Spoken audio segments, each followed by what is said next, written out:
Really, what Prince Harry wanted to do was to eject me from the organization, and this went on for months. It went on for months through bullying, harassment. I have documentation. Prince Harry just stepped into what might be one of the most awkward moments of his post-palace life. Dr. Sophie Chandoka, chair of Sentebale, has pointed the finger directly at him, claiming he's caused irreversible damage to the very organization he helped create in memory of his late mother, Princess Diana. Her public statement caught many off guard, especially since it came right after the UK Charity Commission cleared Harry of any legal wrongdoing. But here's the catch: a clean legal record hasn't translated into a moral win. Reports suggest Harry may have stepped into an investigation involving a senior independent director, a role that should have handled the matter without his interference. Problem because I put a whistleblower complaint about the bullying, the harassment, and the misogyny, and Prince Harry interfered in the investigation of that. And the senior independent director who should have taken care of it was the very same person who then delivered the news to me that I was going to be removed by the board. So it's a cover-up. You know what's wild? Behind all those glossy press releases and carefully polished PR lines, the charity's inside story is a total mess.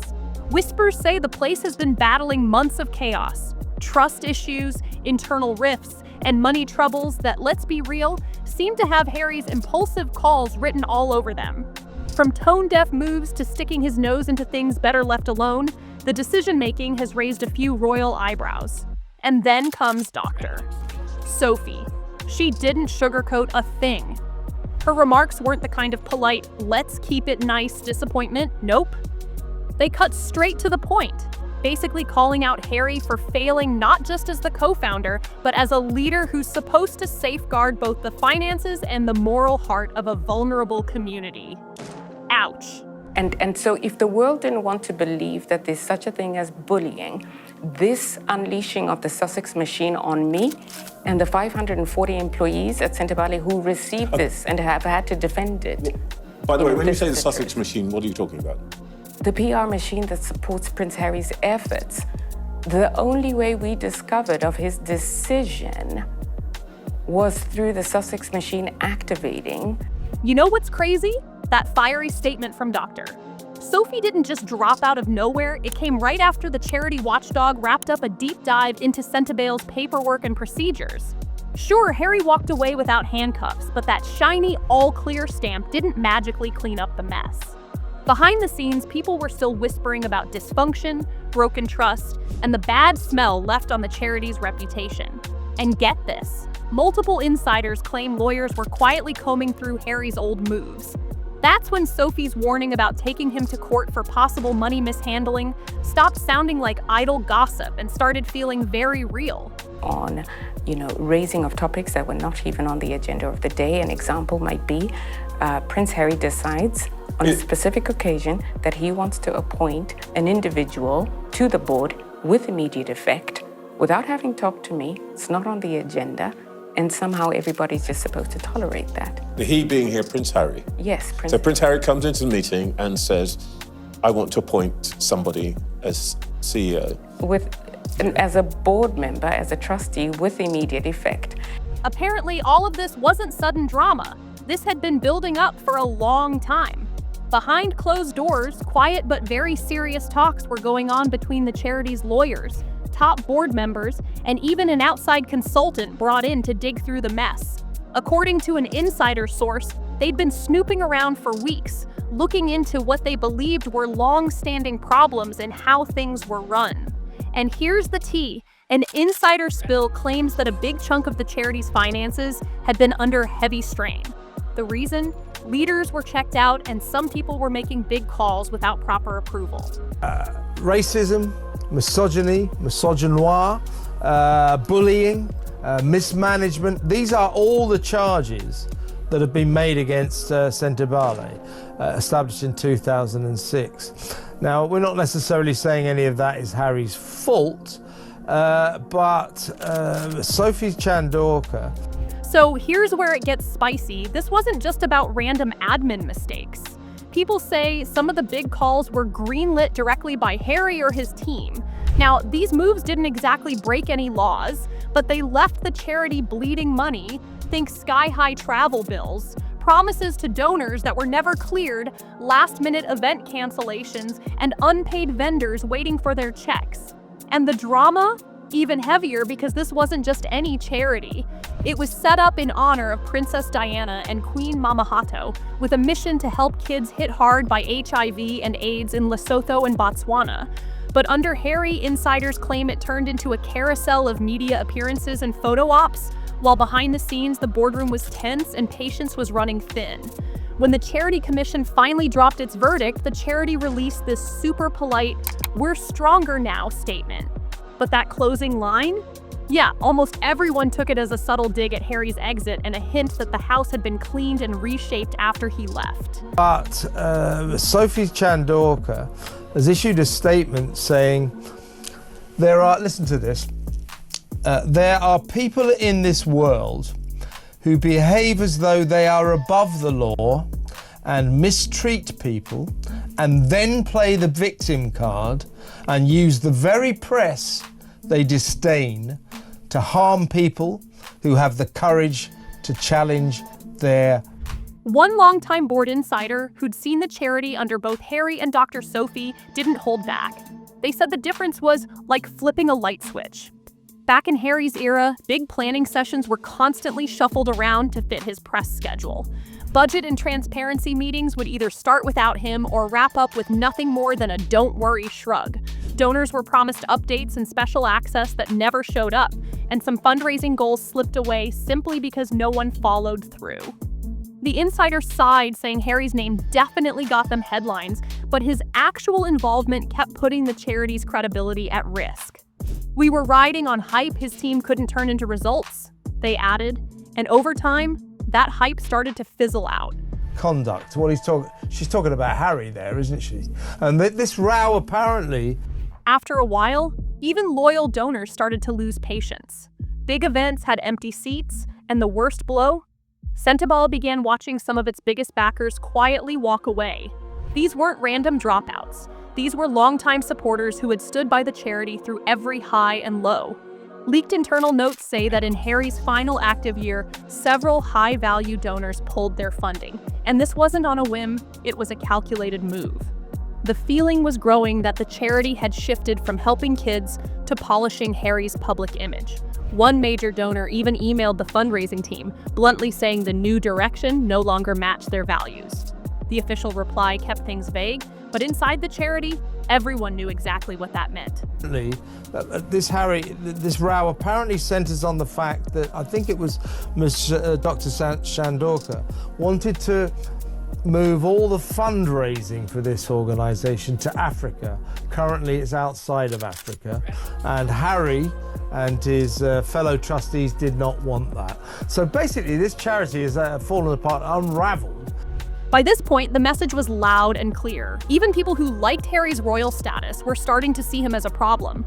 His attention seemed locked on US media, personal branding, and PR stunts, while his actual connection to the charity's mission faded fast. Staff who tried to raise concerns found the place sliding into quiet chaos. Deadlines missed, strange partnerships popping up, and projects falling apart because no one planned them properly. The final straw came in a 2023 board meeting. Harry was supposed to go over a hugely important financial file that involved moving more than $400,000 of donor money.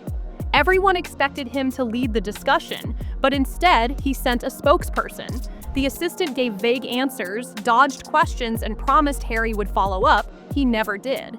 That was it for several finance team members who later quit, blaming unclear leadership and no real direction. Inside the charity, people called it a total leadership vacuum, and it all happened under Harry's watch. So basically, this charity has fallen apart, unraveled, and Harry has had to suddenly sensationally quit. So there goes one more raison d'etre in his life.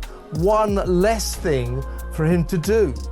It just strikes me his life is getting emptier by the day. But what do you make of this charity row in Africa? Things only started to get back on track when Dr. Sophie Chandorka entered the scene. At first, she was just brought in as a consultant to figure out how bad things really were and suggest fixes. But within weeks, the board, already fed up with Harry's way of running things, pushed for big changes. Her promotion to chairwoman was a unanimous yes, and within 3 months, the difference was obvious. Meetings actually started on time, donor conversations picked up again, event plans stopped falling apart, and the books were checked, cleaned, and brought under control. Her team rolled out proper quarterly reports and met every compliance rule, something the charity hadn't managed for over a year. One veteran advisor summed it up perfectly. "We felt like a real charity again, not just some PR show." Still, even with all this progress, the mess from Harry's time hasn't fully faded. The lawsuit on the table isn't about payback, it's about fixing what was broken. Well, I mean, I think in general, the chaos, it's just on par for what we expect from Prince Harry today.